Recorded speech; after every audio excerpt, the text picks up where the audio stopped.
Hello everyone, welcome to Naira study. अब आप सब कैसे हैं? आई होप कि आप सभी अच्छे होंगे और अपने स्टडी को कंटिन्यू कर रहे होंगे। फ्रेंड्स, आज के वीडियो लेक्चर में जो आपका सब्जेक्ट शैक्षिक प्रबंधन हो जाता है, उस सब्जेक्ट के पवन सीरीज के अति लघु उत्तरीय प्रश्नों की सीरीज को कंटिन्यू करेंगे। सो फ्रेंड्स, वीडियो को बिल्कुल भी स्किप ना कीजिएगा और वीडियो को लास्ट तक जरूर देखिएगा। तो चलते हैं आज की सीरीज का फर्स्ट नंबर देख लेते हैं, यानी फर्स्ट नंबर क्वेश्चन को देख लेते हैं। समुदाय का अर्थ बताइए। समुदाय का अर्थ, समुदाय जिसे अंग्रेजी में कम्युनिटी कहते हैं, दो शब्दों से मिलकर बना है। फर्स्ट हो जाता है कम यानी एक साथ, टुगेदर, और सेकंड हो जाता है मुनस यानी सेवा करना, टू सर्व। इस प्रकार कम्युनिटी का अर्थ है कि एक साथ सेवा करना, टू सर्व टुगेदर। बोगार्ट्स ने समुदाय की परिभाषा देते हुए कहा है, समुदाय एक ऐसा सामाजिक समूह है जिसमें कुछ मात्रा में हम की भावना होती है और वह एक क्षेत्र विशेष में रहता है। उसके बाद क्वेश्चन आपका हो जाता है, राष्ट्रीय शिक्षक शिक्षा परिषद अधिनियम कब बना? तो ये आपका दिसंबर 1993 में, ये आपका राइट आंसर हो जाता है। ग्राम शिक्षा समिति का अध्यक्ष कौन होता है? ग्राम सभा का प्रधान कौन होता है? तो ग्राम सभा का प्रधान होता है। समय सारणी क्या है? समय सारणी वो दर्पण है जो विद्यालय के संपूर्ण शैक्षिक व्यवस्था का प्रतिबिंब प्रस्तुत करता है। मानवीय संसाधन के अंग बताएं, तो इसमें प्रधानाध्यापक जी हो जाते हैं, अध्यापक जी हो जाते हैं, छात्र और समुदाय, ये सभी हो जाते हैं। लॉग बुक क्या है? समझाइए। लॉग बुक, लॉग बुक में अधिकारियों द्वारा किए गए निरीक्षण, विद्यालय के कार्य के घंटों तथा विद्यालय को प्रभावित करने वाली अन्य गतिविधियों का उल्लेख किया जाता है। यानी लॉग बुक में क्या क्या किया जाता है, यानी लॉग बुक क्या होती है? तो उसमें अधिकारियों द्वारा किए गए निरीक्षण और विद्यालय में जो काम होते हैं, जो कार्य होते हैं, कार्यों के घंटों और विद्यालय को प्रभावित करने वाले अन्य गतिविधियों का उल्लेख होता है ना। तो इस तरह से ये एक फाइल हो जाती है। एक सफल शिक्षक के दो गुणों का उल्लेख कीजिए। एक सफल शिक्षक के दो गुण हो जाते हैं। एक हो जाता है प्रभावशाली व्यक्तित्व, शारीरिक एवं मानसिक रूप से स्वस्थ शिक्षक, विषय विशेषज्ञ, छात्रों का हितैषी मित्र, छात्रों को नेतृत्व प्रदान करना। टीएलएम का पूरा नाम क्या है? तो टीचिंग लर्निंग मटेरियल, ये हो जाता है टीचिंग लर्निंग मटेरियल। जो जब शिक्षा दी जाती है तो किन किन चीज़ों की आवश्यकता पड़ती है, जो वो चीज़ें होती हैं उनको तो ही टीचिंग लर्निंग मटेरियल कहेंगे। जैसे आपका डस्टर हो जाता है, चॉक हो जाता है, ब्लैक बोर्ड हो जाता है, ये सभी चीज़ें किस में आती हैं? तो टीचिंग लर्निंग मटेरियल में आती हैं। विद्यालय प्रबंधन से आप क्या समझते हैं? विद्यालय प्रबंधन मुख्य रूप से किसी विशिष्ट उद्देश्य के लिए प्रयासों को नियोजित, समन्वित, अभिप्रेरित एवं नियंत्रित करने की कला है। जेम्स लुंडे के अनुसार पर्यवेक्षण को परिभाषित कीजिए। पर्यवेक्षण संस्थाओं के सुधार के लिए एक नियोजित कार्यक्रम है। राज्य परियोजना कार्यालय कहाँ पर स्थित है? तो इसको देख लेते हैं कि राज्य परियोजना कार्यालय कहाँ पर स्थित है। तो लखनऊ हो जाता है। राज्य विज्ञान संस्थान कहाँ स्थित है? तो प्रयागराज है। और विद्यालय प्रबंध समिति के सदस्यों की संख्या कितनी होती है? तो कुल 15 यहाँ पर है आपका। अब यहाँ पे देख लेते हैं जो क्वेश्चन है, विद्यालय प्रबंध समिति के सदस्यों की संख्या कितनी होती? तो अभिभावक शिक्षक संघ के सदस्यों का कुल संख्या 15, प्रतिनिधि जिनका महिला पुरुष अनुपात छात्र छात्रा अनुपात के समानुपात होगा, 5 अध्यापक प्रतिनिधि, प्रधानाचार्य द्वारा नामित कम से कम 2 महिला कर्मचारी। इस तरह से हो जाता है। 2 प्राकृतिक आपदा के नाम लिखिए। तो भूकंप हो जाता है, बाढ़, ज्वालामुखी और भूस्खलन। सूचना एवं अभिलेखों का विद्यालय प्रबंधन में स्थान बताइए। तो सूचना एवं अभिलेखों का विद्यालय प्रबंधन में महत्वपूर्ण स्थान होता है। प्राप्त सूचनाओं में लिखित रूप से रखना अभिलेख कहलाता है। अभिलेखों द्वारा संबंधित व्यक्तियों को विभिन्न प्रकार की सूचनाएं दी जाती है तथा सूचनाओं में अभिलेख एक दूसरे के पूरक होते हैं। शैक्षिक प्रबंधन से आप क्या समझते हैं? शैक्षिक प्रबंधन से आशय है कि कक्षा कक्ष प्रबंधन, शिक्षण अधिगम सामग्री प्रबंधन, लर्निंग कॉर्नर एवं पुस्तकालय प्रबंधन। पाठ्य पुस्तकें, कार्य पुस्तिकाएं, शिक्षक संदर्भिका यानी संदर्शिकाएं, शब्दकोश का प्रयोग एवं प्रबंधन इत्यादि से है। ग्राम शिक्षा समिति के खाते का संचालन कौन करता है?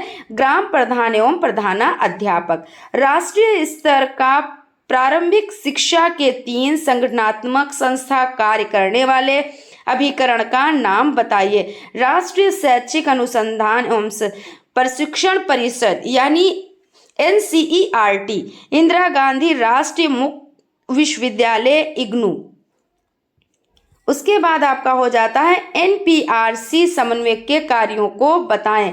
इसके अंतर्गत निम्न कार्य समितियां हैं: विद्यालय भ्रमण एवं शैक्षिक अनुसमर्थन, विद्यालय का से श्रेणीकरण जिसका आधार भौतिक वातावरण, शिक्षक एवं शिक्षण विधि तथा मूल्यांकन होता है, बैठकों एवं गोष्ठियों का आयोजन, प्रतियोगिताओं का आयोजन। TET क्या होता है? निःशुल्क एवं अनिवार्य बाल शिक्षा अधिकार अधिनियम 2009 की धारा 2 में दिए गए विद्यालयों में अध्यापक के रूप में नियुक्ति के लिए पात्र होने हेतु एक आवश्यक योग्यता है कि उसे शिक्षक पात्रता परीक्षा यानी TET में उत्तीर्ण होना चाहिए, जिसका आयोजन NCTE द्वारा बनाए गए मार्गदर्शी सिद्धांतों के अनुसार समुचित सरकार द्वारा किया जाता है। समय सारणी की परिभाषा लिखिए। विद्यालय समय चक्र वह दर्पण है जो विद्यालय के संपूर्ण शैक्षिक व्यवस्था का प्रतिबिंब प्रस्तुत करता है। यानी समय सारणी से तो ही सारा वर्क किया जाता है कि किस समय कौन सा सब्जेक्ट पढ़ाना है, कौन सी टीचर को जाना है, इस तरह से सभी चीज़ों का हो जाता है। तो समय सारणी बहुत ही ज़रूरी होती है। शैक्षिक भ्रमण के 2 महत्व बताएं। शैक्षिक भ्रमण से बच्चों में सामाजिकता का गुण विकसित किया जाता है, सूक्ष्म अवलोकन एवं निरीक्षण शक्ति का विकास होता है। विद्यालय का हृदय किसे कहा जाता है? तो विद्यालय का हृदय यहाँ पे लिखा हुआ समय तालिका को कहा जाता है, लेकिन विद्यालय का जो हृदय है वो अब पुस्तकालय को कहा जाता है। तो यहाँ पे आपका पुस्तकालय हो जाएगा। विद्यालय संगठन का क्या उद्देश्य है? शिक्षा का संचालन, छात्रों का विकास, चरित्र का निर्माण, व्यावसायिक क्षमताओं का विकास, सामाजिक परिवर्तनों का प्रबंध, अंतर्राष्ट्रीय सद्भावना तथा मानव मूल्यों का विकास इत्यादि हो जाता है। संस्थागत नियोजन से आपका क्या आशय है? WH बूश के अनुसार किसी शिक्षण संस्था द्वारा स्वानुभूत आवश्यकताओं तथा प्राप्त साधनों या उन साधनों जिनके प्राप्त होने की संभावना हो के आधार पर अपने विकास के लिए बनाया गया कार्यक्रम उस संस्था की योजना कहलाता है।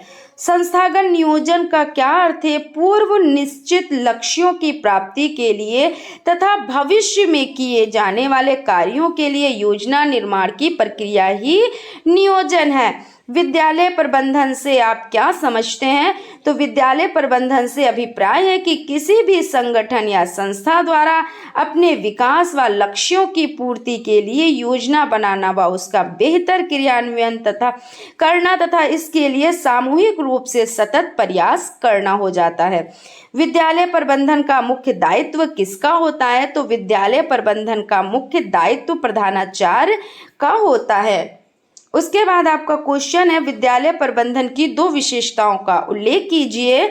तो विद्यालय प्रबंधन की 2 मुख्य विशेषताएं निम्न हैं, यानी निम्नवत हैं, आप निम्नलिखित भी कह सकते हैं। विद्यालय प्रबंधन में लचीलापन हो, विद्यालय प्रबंधन में व्यवहारिकता हो। ठीक है ना, क्योंकि इसमें लचीलापन होना तो बहुत ही जरूरी है और व्यवहारिक भी होना चाहिए। सरल शब्दों में प्रबंधन का अर्थ लिखिए। सरल शब्दों में प्रबंधन का अर्थ है संगठन में व्यक्तियों से कार्य कराना है। अंग्रेजी शब्द मैनेजमेंट टैक्टफुली को मैनेजमेंट कहते हैं। प्रबंधन का अर्थ व्यक्तियों से कार्य लेना यानी कार्य लेना है। प्रबंधक नियोजन, अभिप्रेरणा तथा नियंत्रण में किस प्रकार सहायक है? प्रबंधन के द्वारा नियोजन, अभिप्रेरणा तथा नियंत्रण के विकास में वृद्धि होती है। ये प्रबंधनकर्ता कुशल प्रबंधन के द्वारा इन सभी तत्वों को मजबूत करके संस्था को लाभ पहुंचाने में सहायक सिद्ध हो सकता है। छात्रावास के संचालन के लिए विभिन्न समितियां कौन कौन सी गठित की जानी चाहिए? छात्रावास के जीवन को संचालित करने हेतु विभिन्न समितियों का गठन किया जाना चाहिए, जो इस प्रकार है: भोजन समिति, सफाई समिति, अनुशासन समिति, खेल समिति, सांस्कृतिक कार्यक्रम समिति। विद्यालय में खेल का मैदान क्यों आवश्यक है? देख लेते हैं इसको कि खेल का मैदान क्यों आवश्यक है। क्रिकेट, हॉकी, फुटबॉल आदि खेलों को खेलने के लिए स्कूल में खेल के बड़े मैदान की आवश्यकता होती है। इसलिए स्कूल भवन का निर्माण करते समय उनमें खेल के मैदान के लिए अधिक क्षेत्र छोड़ देना चाहिए। मानवीय संसाधनों के प्रबंध से क्या तात्पर्य है? मानवीय संसाधनों के प्रबंधन का तात्पर्य उचित एवं योग्यता अनुसार कार्य वितरण से है, जिसको कि व्यक्ति की क्षमता के परीक्षण के पश्चात प्रदान किया जाता है। मानवीय संसाधनों का सकुशल प्रबंधन ही किसी विद्यालय तथा शैक्षिक व्यवस्था का मुख्य आधार होता है। आई होप आप लोगों को सेशन अच्छा लग रहा होगा। अगर सेशन अच्छा लग रहा है तो प्लीज़ एक लाइक ज़रूर करें, और अगर अभी तक आप लोगों ने चैनल को सब्सक्राइब नहीं किया है तो प्लीज़ सब्सक्राइब कर लें और बेल आइकन को भी ज़रूर प्रेस कर लें।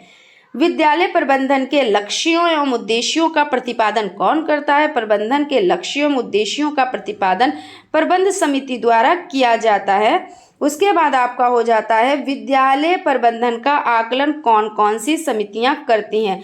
शिक्षक परिषद, छात्र परिषद, शिक्षक समितियां, विशिष्ट समितियां एवं सामाजिक सेवा समितियां। विद्यालय प्रबंधन क्षेत्र के कोई 4 कार्य बताएं।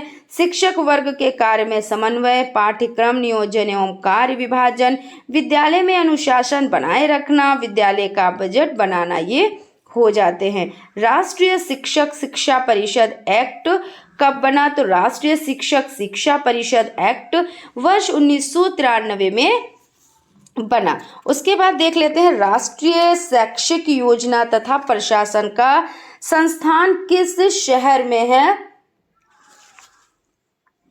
तो दिल्ली हो जाता है। उसके बाद आपका क्वेश्चन है मातृ शिक्षक संघ की स्थापना क्यों की गई? तो शैक्षिक एवं सामाजिक लाभ की सूचनाओं को महिलाओं तक पहुंचाने के लिए मातृ शिक्षक संघ की स्थापना की गई। आज प्रदेश के प्रत्येक विद्यालय में माता शिक्षक संघ की स्थापना की जा चुकी है। अभिभावक शिक्षक संघ में सदस्यों की कुल संख्या कितनी होती है? तो अभिभावक शिक्षक संघ में देख लेते हैं, तो अभिभावक शिक्षक संघ में सदस्यों की कुल संख्या कितनी होती है? तो इसमें 15 प्रतिनिधित्व होते हैं, और पुरुष अनुपात यानी महिला पुरुष अनुपात छात्र छात्रा अनुपात के समानुपाती होता है। 5 अध्यापक प्रतिनिधित्व प्रधानाचार्य द्वारा नामित कम से कम 2 महिला कर्मचारी होती हैं, है ना। तो इस तरह से आपका हो जाता है। विद्यालय अनुदान पर टिप्पणी लिखिए। विद्यालय की वित्तीय प्रबंधन हेतु राज्य सरकार से अनुदान प्रत्येक विद्यालय को प्राप्त होता है।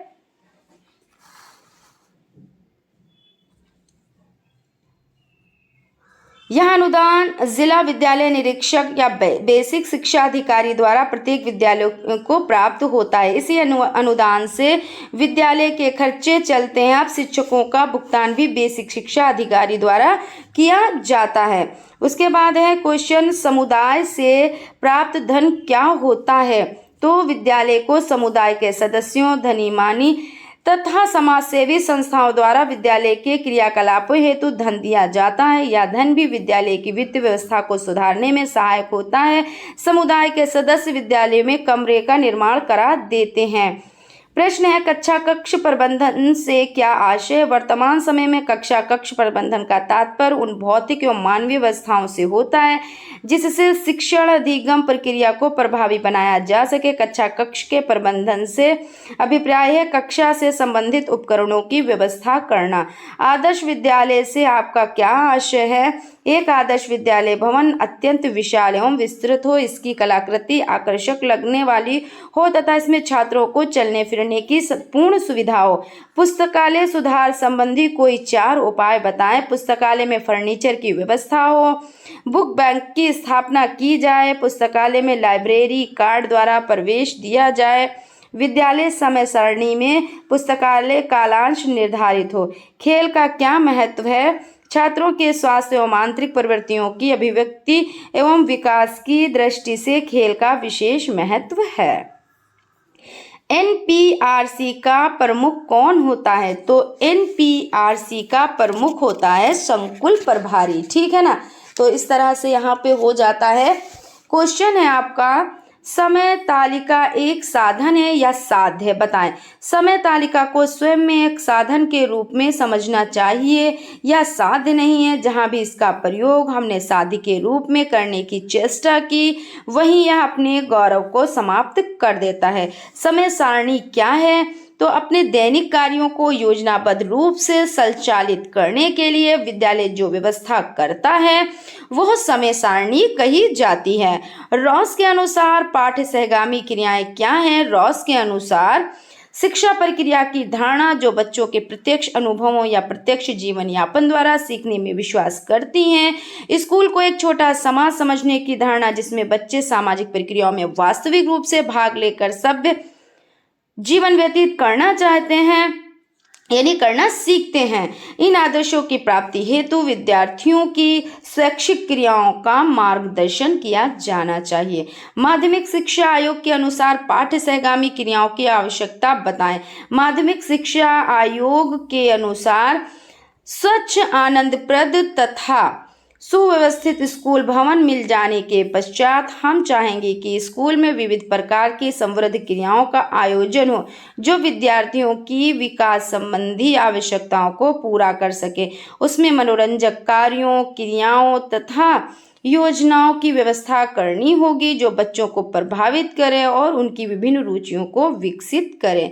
स्वास्थ्य के संबंध में विवेकानंद ने क्या कहा? विवेकानंद के अनुसार आज भारत को भगवद गीता की नहीं वरन फुटबॉल के मैदान की आवश्यकता है, ठीक है ना। आप इस तरह से भी लिख सकते हैं कि इसके संबंध में कि मैं स्वास्थ्य या धन या जीवन या मोक्ष नहीं मांगता, जो वास्तव में खुद को यह विश्वास दिलाने में सफल हो जाता है कि वो अच्छा समय बिता रहा है, वो शानदार शारीरिक स्वास्थ्य वाला व्यक्ति है। जोश का चिन्ह, जीवन का चिन्ह, आशा का चिन्ह, स्वास्थ्य का चिन्ह, जो कुछ भी है अच्छा है, उसका चिन्ह ताकत है। इस तरह से भी आप लिख सकते हैं स्वामी विवेकानंद के अनुसार, ठीक है ना। ग्राम शिक्षा समिति का अध्यक्ष कौन होता है? तो ग्राम शिक्षा समिति का अध्यक्ष ग्राम प्रधान होता है। शैक्षिक उपकरणों के अंतर्गत क्या क्या सामग्रियां आती हैं? श्यामपट्ट हो जाता है, चार्ट, मॉडल, मानचित्र, रेखा चित्र, आकृतियां, ग्राफ तथा विज्ञान शिक्षण समितियां, यानी ये सब चीजें क्या हो जाती हैं? ये शैक्षिक उपकरण हो जाते हैं। पेयजल व्यवस्था से क्या अभिप्राय है? विद्यालय में पेयजल की व्यवस्था वातावरण के अनुकूल होनी चाहिए। पीने के पानी की व्यवस्था स्वच्छ सामान पर हो, यानी स्वच्छ स्थान पर हो, और अर्थात शौचालय के आसपास होनी चाहिए। मानवीय साधन के अंग बताएं। मानवीय संसाधन में प्रधानाध्यापक, शिक्षक, छात्र एवं समुदाय आते हैं। मानवीय संसाधन के प्रबंधन की कोई दो विशेषताएं लिखिए। मानवीय संसाधनों का प्रबंधन एक उत्तम शिक्षा व्यवस्था के लिए अति आवश्यक माना गया है। मानवीय संसाधन के प्रबंधन से विद्यालय में सुधार होता है क्योंकि प्रत्येक व्यक्ति निर्धारित कार्य में निष्ठा के साथ संलग्न रहता है। एक सफल शिक्षक में कोई दो गुणों का उल्लेख कीजिए। अध्यापक शारीरिक और मानसिक रूप से स्वस्थ एवं चरित्रवान होना चाहिए। अध्यापक को मनोवैज्ञानिक का व्यवहारिक ज्ञान हो जिससे कि वह बालकों की विभिन्नताओं, रुचियों, प्रेरणाओं एवं योग्यताओं को समझकर उचित मार्गदर्शन करे। क्वेश्चन की तरफ चलते हैं। विद्यालय प्रबंध समिति में महिलाओं का प्रतिशत कितना होना चाहिए? तो इसमें देख लेते हैं। देखिए, समिति को सुचारू रूप से चलाने के लिए समिति की एक 16 सदस्यीय कार्यकारिणी समिति होगी। इसमें से न्यूनतम 3/4 सदस्य माता पिता या संरक्षकों में होंगे तथा अधिकतम 5 सदस्य पदेन मनोनीत अन्य व्यक्ति होंगे। कार्यकारिणी में 50% महिलाएं। यहाँ पे क्या है कि विद्यालय प्रबंध में महिलाओं का प्रतिशत कितना हो? तो 50%, ठीक है ना। 50% महिलाएं अर्थात कम से कम 8 महिलाएं आवश्य रूप से होंगी, जिसके पदाधिकारी और सदस्यों का निर्वाचन मनोनयन नियम 12 के अनुसार किया जाएगा। उसके बाद आपका क्वेश्चन हो जाता है वाद विवाद व भाषण से क्या लाभ है। मैकनोन के अनुसार बौद्धिक रुचियों एवं योग्यताओं, अभिव्यक्ति प्रवाह, स्पष्ट चिंतन, आधुनिक जीवन की महत्वपूर्ण बातों के प्रति प्रशंसात्मक दृष्टिकोण, आत्मनिर्भरता, आत्मविश्वास, संतुलन तथा अनवांछनीय गुणों के विकास हेतु वाद विवाद व भाषण के समान कोई क्रिया नहीं है। राष्ट्रीय पर्व कौन कौन से हैं? राष्ट्रीय पर्वों के प्रमुख हैं गणतंत्र दिवस, स्वतंत्रता दिवस, गांधी जयंती। सूचना एवं अभिलेखों का विद्यालय प्रबंध में स्थान बताएं। सूचना एवं अभिलेखों का विद्यालय प्रबंध में महत्वपूर्ण स्थान होता है। प्राप्त सूचनाओं को लिखित रूप में रखना ही अभिलेख कहलाता है। अभिलेखों के द्वारा संबंधित व्यक्तियों को विभिन्न प्रकार की सूचनाएं दी जाती हैं अतः सूचना एवं अभिलेख एक दूसरे के पूरक होते हैं। कार्यालय विद्यालय का नाड़ी संस्थान है, यह कथन किसका है? Doctor S.N. मुखर्जी का। लॉग बुक क्या है? इसके द्वारा विद्यालय विकास के क्रम का ज्ञान होता है। वास्तव में ये वो माध्यम है जो विद्यालय के इतिहास का ज्ञान कराता है। यह एक प्रकार से विद्यालय की डायरी होता है। इसमें तथ्यों का विवरण दिया जाता है जैसे विद्यालय की विशेष घटनाएं, नवीन पाठ्यपुस्तकों, यंत्रों, कोर्स आदि की प्रस्तावना, विद्यालय के कार्य के घंटे, विद्यालय में निरीक्षण हेतु आए विभिन्न अधिकारियों के हस्ताक्षर। प्राथमिक विद्यालयों को ग्रांट कौन प्रदान करता है? तो ग्राम पंचायत तथा सरकार। स्कूल कैलेंडर में क्या होता है? यह विद्यालय सत्र के प्रारंभ होने से पूर्व ही तैयार कर लिया जाता है जिसमें विद्यालयी अवकाश, मासिक, सत्रीय, अर्धवार्षिक व वार्षिक परीक्षाओं की तिथियां, प्रवेश तिथि, विद्यालय चुनाव, विद्यालय वार्षिक समारोह, अभिभावक सम्मेलन आदि की संभावित तिथियां तय कर दी जाती हैं। धाराओं के प्रकार बताएं। तापमान के अनुसार धाराएं दो प्रकार की होती हैं, गर्म धाराएं तथा ठंडी धाराएं।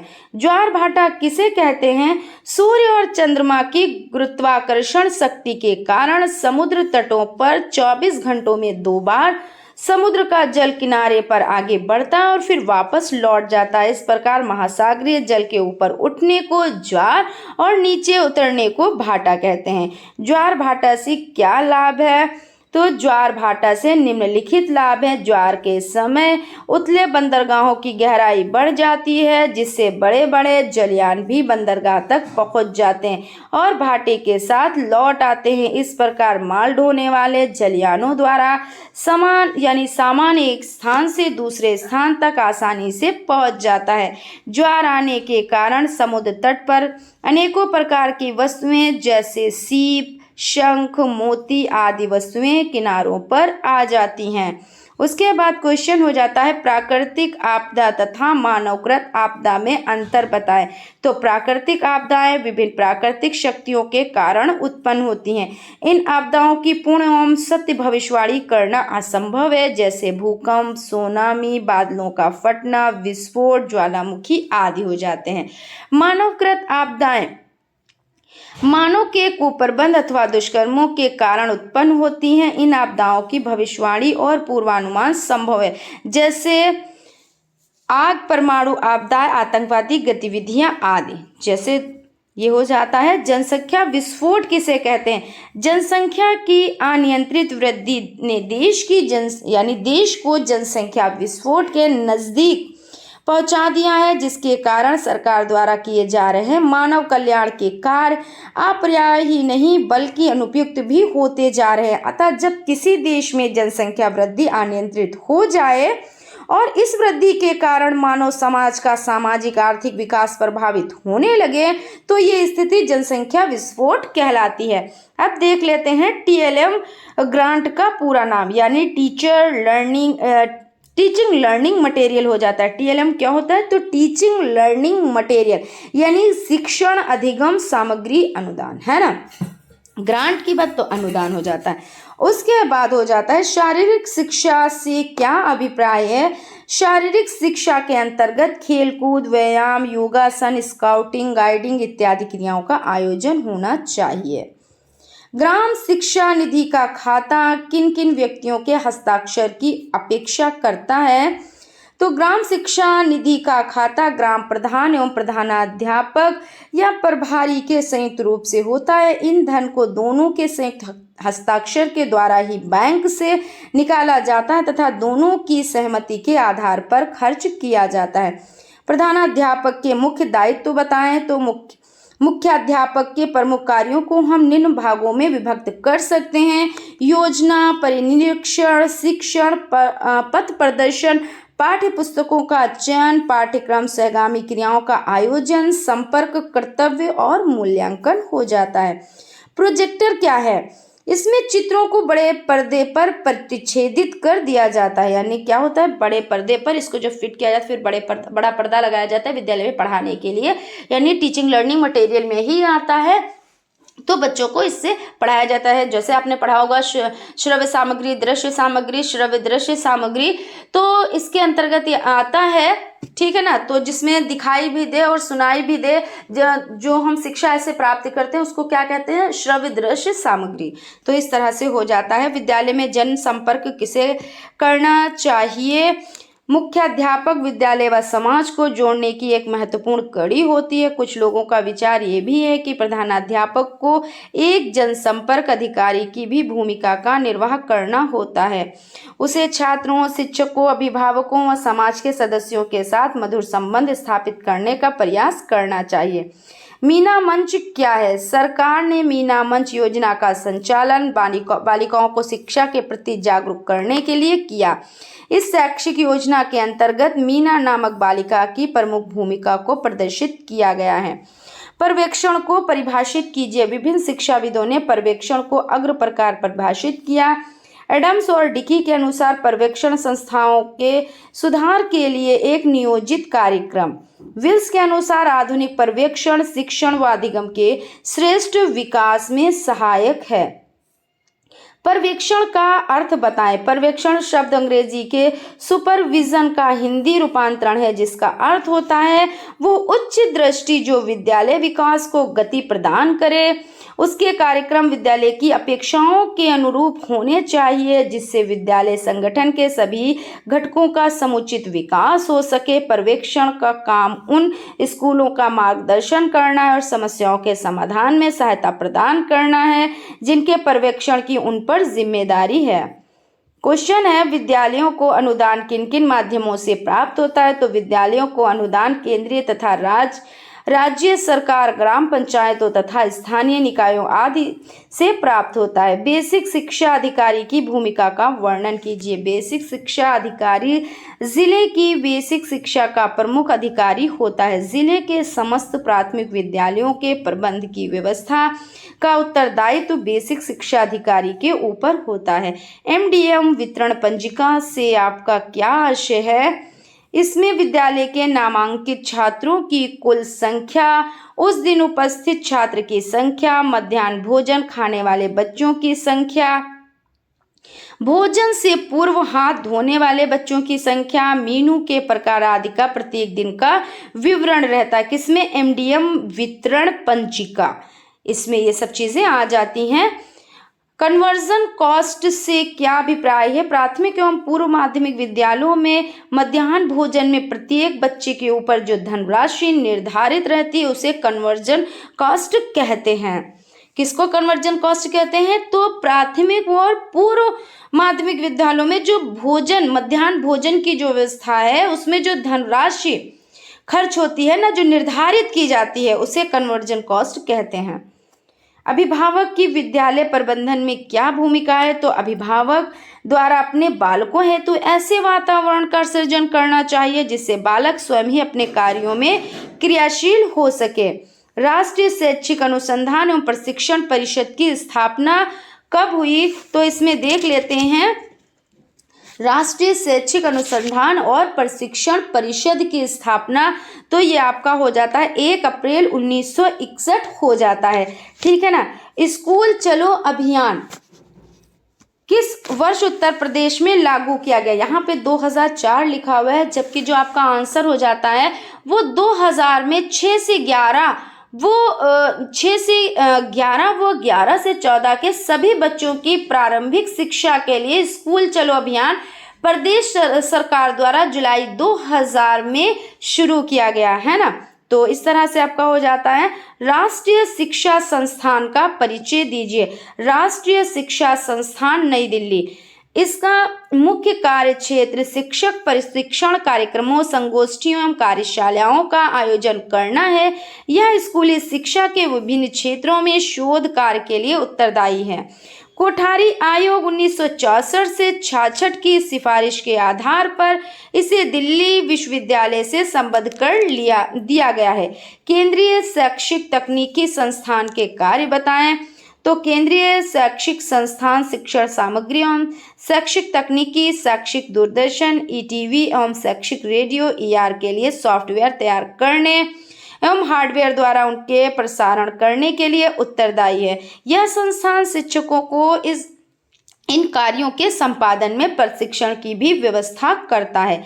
नीपा के उद्देश्य लिखिए। तो नीपा राज्य सरकार तथा शैक्षिक संस्थाओं को परामर्श देना, शैक्षिक नियोजन तथा प्रशासन संबंधी शोध करने हेतु विभिन्न संस्थानों का सहयोग करना तथा उन पर आधारित शोध पत्र तैयार करना, उनका प्रकाशन करना, विचारों एवं समाचारों का आदान प्रदान, देश विदेश की विभिन्न शैक्षिक एजेंसियों, संस्थाओं तथा संगठनों से परस्पर सहयोग करने की व्यवस्था करना।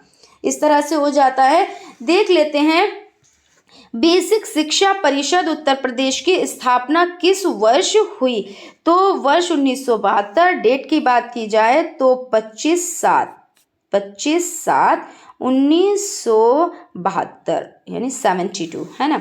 उत्तर प्रदेश SCERT की स्थापना कब हुई। उत्तर प्रदेश राज्य SCERT की स्थापना लखनऊ में सन 1981 ईस्वी में हुई। इसके SCERT राज्य शैक्षिक अनुसंधान प्रशिक्षण परिषद उत्तर प्रदेश।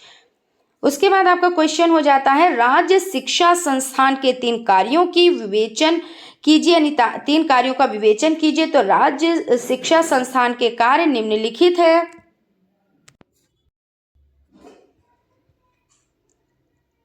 राज्य विज्ञान संस्थान कहाँ है। तो राज्य विज्ञान संस्थान इलाहाबाद में है। क्वेश्चन है राज्य विज्ञान शिक्षा संस्थान के 2 प्रमुख कार्य बताएं। राज्य विज्ञान शिक्षा संस्थान के 2 प्रमुख कार्य हैं।